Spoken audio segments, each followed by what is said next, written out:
All right, happy Friday. Hopefully you had a great week. Moving into chapter 3 of the book of James. And in this passage, verses 1 through 12, James really dives into a monologue about the dangers and the destruction that our tongue and our speech causes.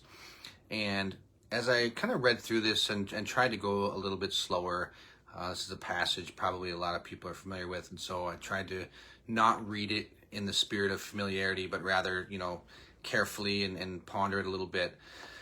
And he uses words like a forest fire, right? Our words are like create a forest fire. He uses words like deadly poison, and so that got me thinking about, when I had kids that were smaller, right, and I was raising them up, right, we try to, safety proof our homes. We cover all the outlets. We teach our kids about safety and care and caution.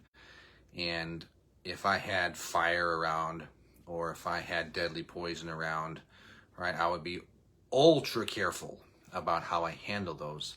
And yet when it comes to our words, even though James describes them as equally dangerous, we don't really put the same care and concern into how we wield them, right? And so, it just made me think, like, why don't I put that much concern or care into how I use my words as I would if I was handling fire in a dry forest versus, or handling poison.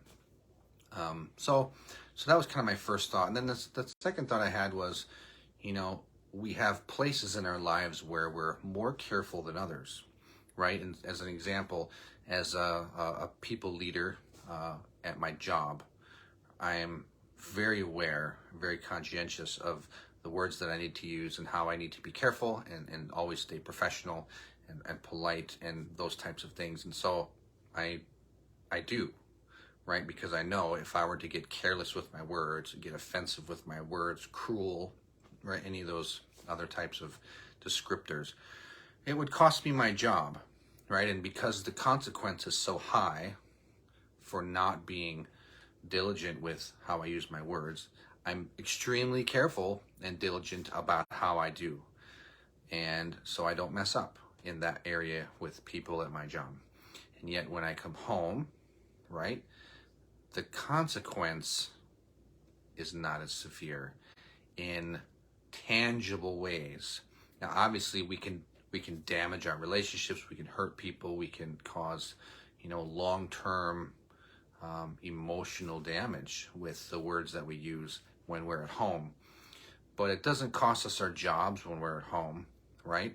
And so I think sometimes we can compartmentalize that and not put that same level of care and concern and caution into, maybe their home life or our relationships with our spouses or our kids, and in the same way that we do at work. And so recognizing the impact to me should not be as important to me as the impact to somebody else, right? And so that's kind of where my mind eventually landed on, is when I'm careful about my words at work, it's because of the impact to me.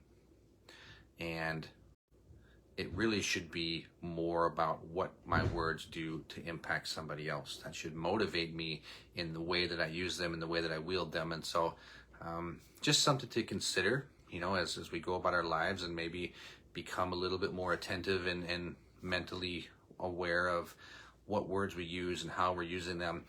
Do we care more about the words that we use and how it impacts somebody else, rather than how our words could potentially impact ourselves? And so anyways, just a few thoughts that I had as I was working through this next section of James.